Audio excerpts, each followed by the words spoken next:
All right, so my name's Stephanie, and I grew up here in Coldwater, Michigan.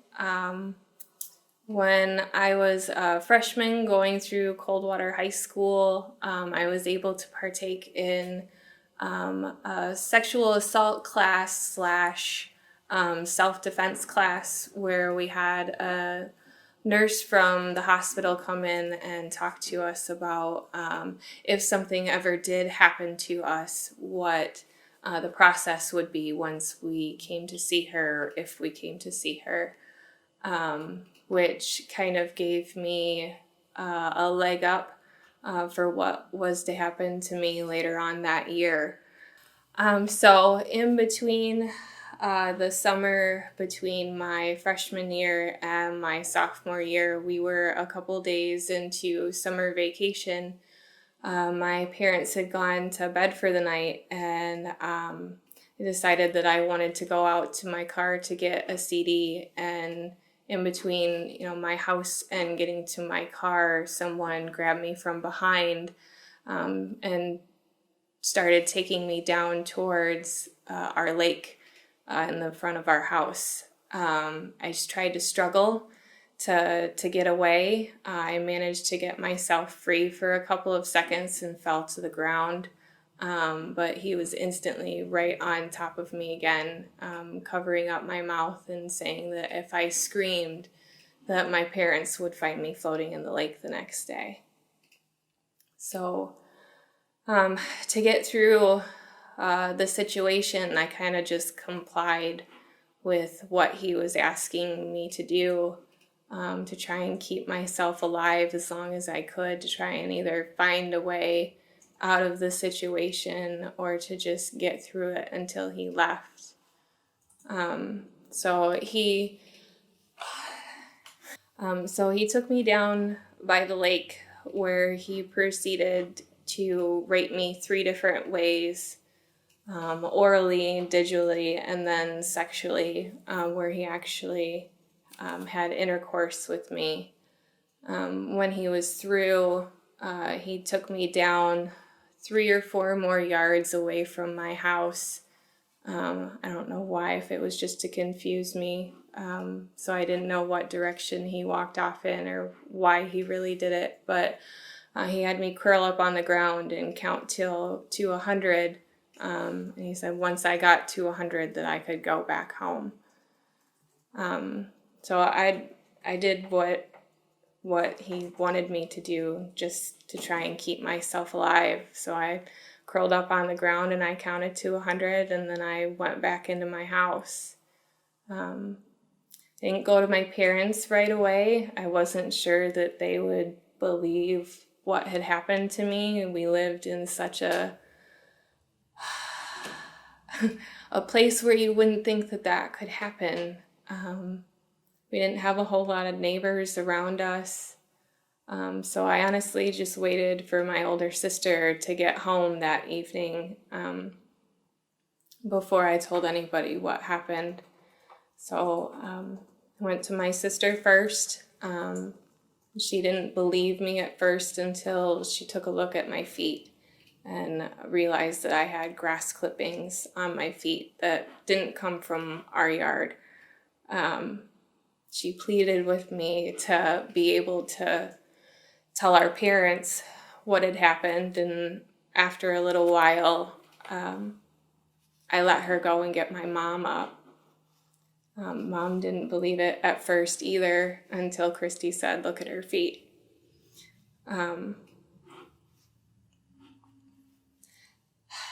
Thankfully, my sister had a friend who worked at the Coldwater Police Department who we called before we took any action leaving our house.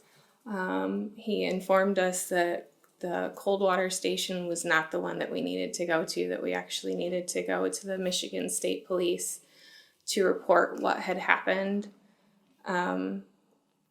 So we called them and informed them that we were coming down because I was terrified to leave my house or have any cop cars come down our street, as the guy who raped me told me that he had friends on the police force and he would be watching the neighborhood and he would know if I went and told anybody that this had happened. So we were just extra cautious with how we handled things until we got down to the police station. The state troopers were absolutely amazing. They were kind. So once we got down to the station, they separated my mom and I in one interview room and took my dad into a second one because they didn't know. They didn't know if my dad was the perpetrator at that time or if it was somebody in our family. We didn't know either. So they were just doing their job, and my family totally understood that. And right away it became apparent that my dad had nothing to do with it. So they interviewed me for a good hour or so, and then we went down to the Coldwater Hospital to have a rape kit done, where I got to meet up with the lady who taught my defense class earlier that year. So that was a little bit of a comfort. Because we reported everything so fast, they were able to canvass our neighborhood for any kind of witnesses.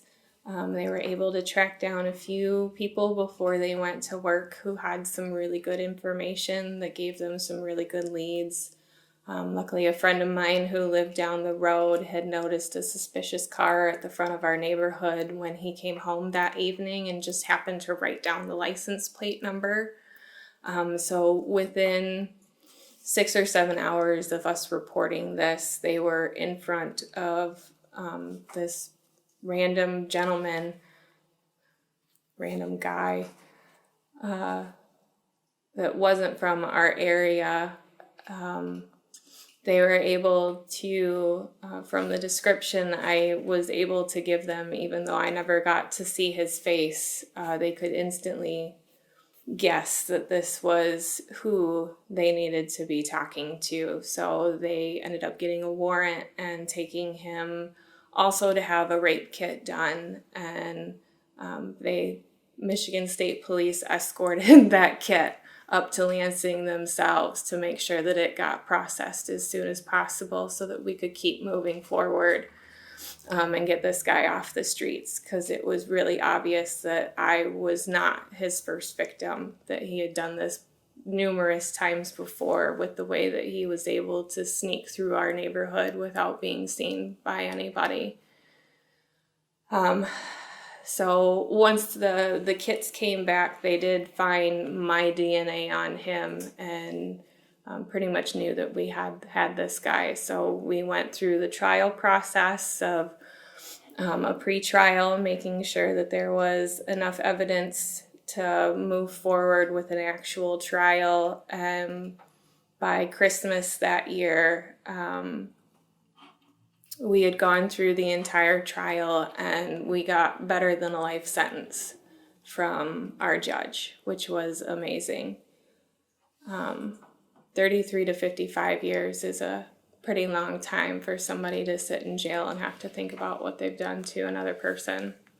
So after I got through the trial and everything that came along with it, I thought that there was, something that I could do to try and make a difference, like Nurse Lopez was able to do for me when she came in and taught in our gym class. So I went back to school and actually approached the teacher who set up that program to begin with and told her that I thought that I could be a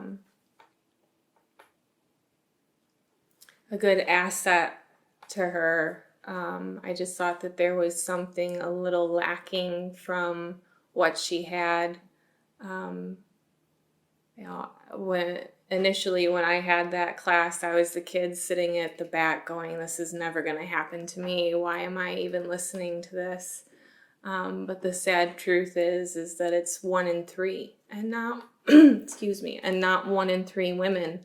1 in 3 people will go through this in their lifetime. So I went back and asked the teacher if I could be a part of her group and could talk to the freshman classes coming in to take this class.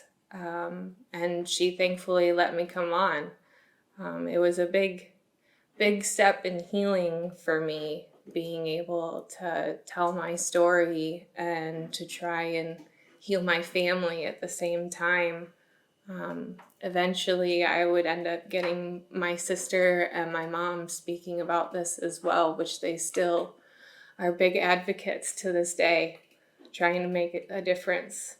So for the last 3 years that I was in high school, and I continued once I went to college to come back anytime I was asked to speak about these issues, because if we can, help one person, change one person's life, let one person know that they're not alone, that it was totally worth it. I've had lots of people commend me for coming forward. On the other hand, there's victim shaming that comes along with it as well. I didn't fight back against my attacker. I was 16 years old. I didn't weigh more than 125 pounds soaking wet. He could throw me around like a rag doll with one arm. It's what I had to do to survive, and that's what I try and tell people. It's not about fighting back. If you feel like you can't fight back because it's just going to put you in greater risk of losing your life, you do what you need to do to survive, to get through that situation. Going back to school was interesting. My name was released into the papers, so everybody was pretty well aware that this had happened to me. As well as a couple of my high school teachers being called for jury duty for our case that had to be dismissed because they couldn't look at me or my sister as anything else but their daughter. But with that comes along the normal discussions that go through teenhood. I can remember going through government class, and everybody has the discussion about abortion and the pros and cons, and that always stirred up a lot of feelings for me. Thankfully, I did not get pregnant from being raped.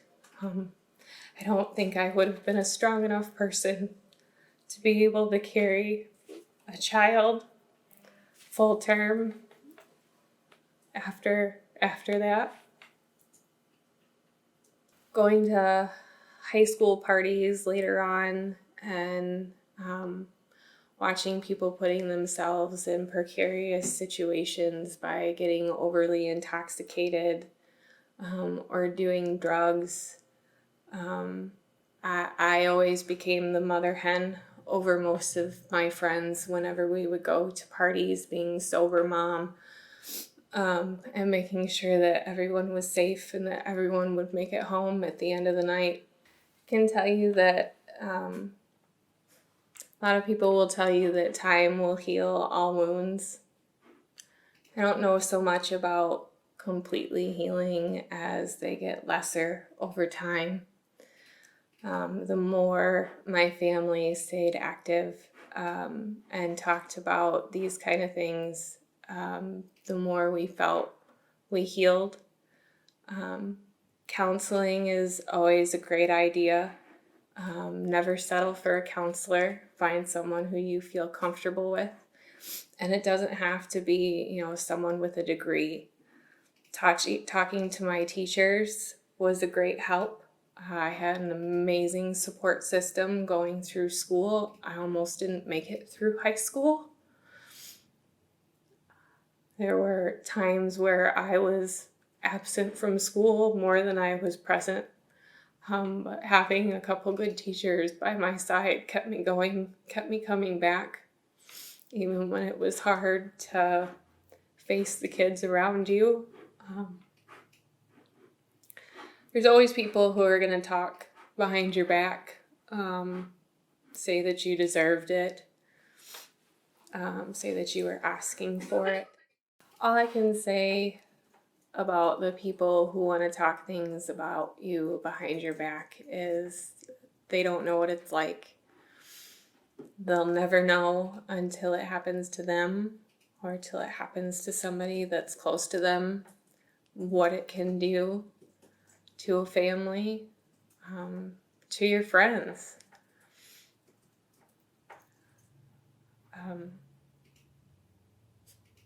It didn't impact just me and my mom and dad and my sister.